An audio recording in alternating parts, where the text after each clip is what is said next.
Well, with me and Mr. Jones, it was an interesting experience for me.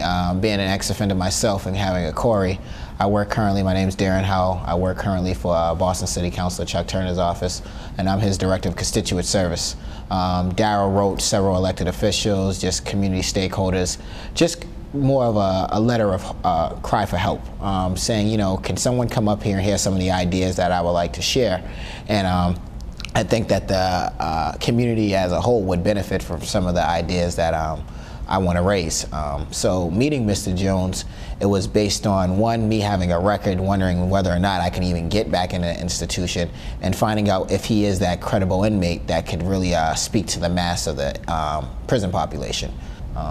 When I met him, he was really trying to look for the best choice of words.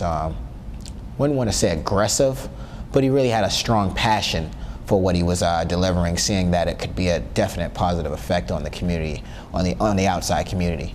So for me, it was, all right, he got some ideas, how do we move forward with those?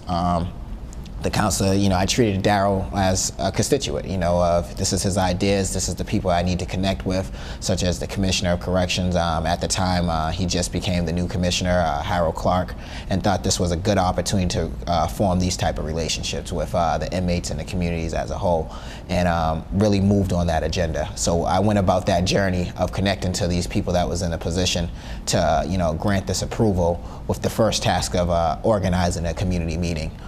Really to take Darrell's conversation that he had with myself and Councilor Turner to the larger community as a whole, and actually include those inmates that Mr. Jones believed was credible to be involved in that conversation, so that they could more or less be the ambassadors of the message of peace of whatever Commissioner Clark's agenda was in regards to reducing the recidivism rate. And you know, what better population to have as ambassadors than that lifer population.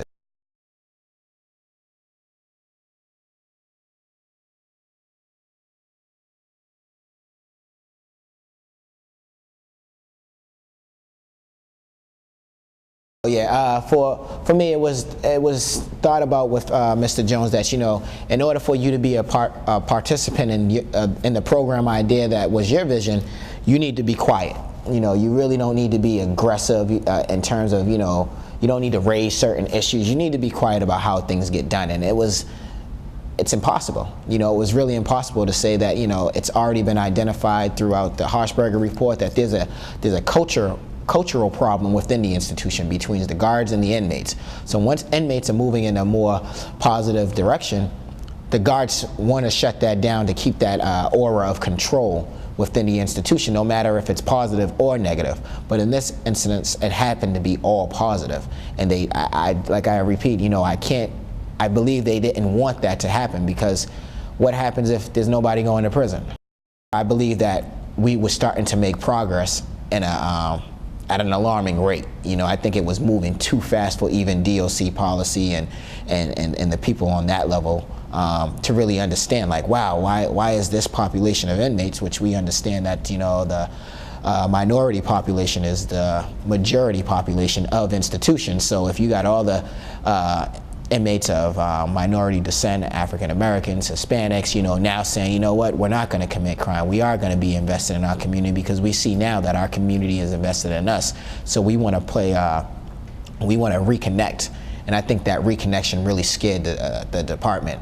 And it was after we got so far along where things were being approved, programs and activities, they just wanted to see it stop, you know, create that hopelessness back again. So where there is, you know, inmates acting out, and that's the message that's being delivered to that population of youthful offenders that now are overpopulating the institutions, is that, you know what, you can do time. It's okay, you know, and it's not okay. So with Silence and Darrell, I think it was just to try to say, you know what, the idea is an excellent idea. There's no doubt in our minds. Just your participation in it might create an uproar in the institution. You know, it might cause people to think that, you know, we don't need to act out physically, we can act out mentally. We can get things done and accomplished without the violence, without being, you know, physical altercations, but through talking and delivering on our points and making sense, making the community as a whole aware of what goes on inside of an institution.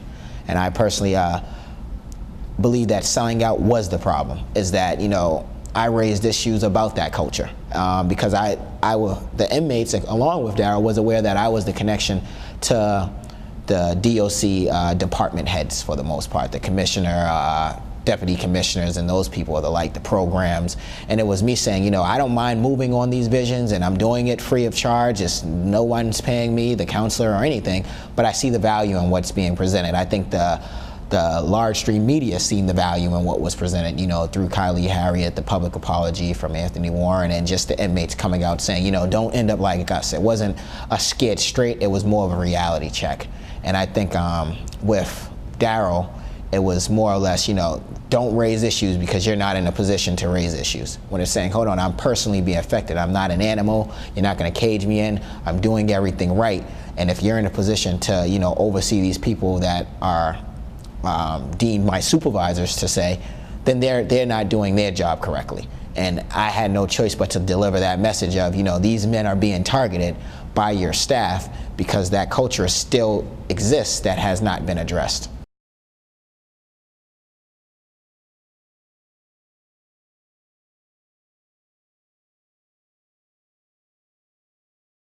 So my intention with getting in the office was I'm coming, for the most part, fresh off the street, not knowing anything about the public or political world, and saying, in the world that I'm from, you really try to stay away from the camera. You try to stay away from the attention. You just, do the work. So it was kind of hard to balance the two, and I think that was where I ran into issues with Darrell in terms of contacting people, because it was, contact this person, contact that person, and not being really familiar with how to network with people that you might have heard things about them prior to ever meeting them. So it was, this person might have a certain type of imagery in the community. I really don't want to be associated with that person. So how do I do that? I had to look at it from where Mr. Jones explained, it's not about me, it's not about you, it's about what they can bring to what we're trying to create. But where Darrell played the role was really that push of saying, Darrin, did you contact this person? Did you contact, because it's not only me I'm communicating to you, I'm communicating on behalf of this population that I'm talking to daily when I go into units, going to the prison yard. These people are aware that you're the person out there doing that run around. So when I tell them that, I relayed to you information about this or that person, that's what they're wondering, what's that feedback? So with me doing that for about 2 years under Mr. Jones, doing his own homework with individuals, from newspaper articles, news clippings from the television, just really connecting and learning how those relationships could actually benefit the community as a whole if people would really just step up and not be, for a better choice of word, scared.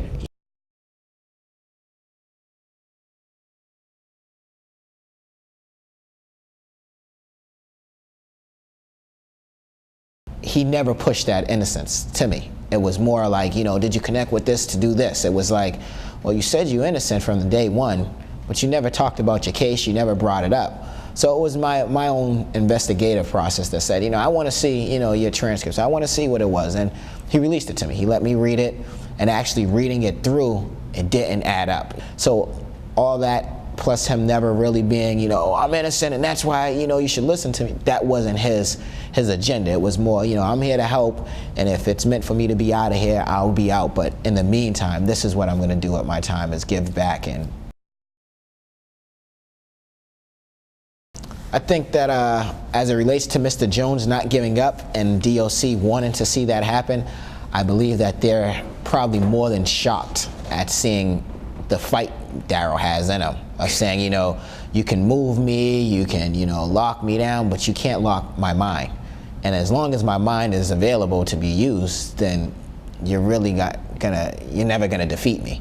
You're never gonna make me back down from the position of saying, what's not right, I will speak on. And if it's right, and you can prove it to me, because Mr. Jones does have that way of saying, I stack up all my evidence, and here go my case, and now present yours.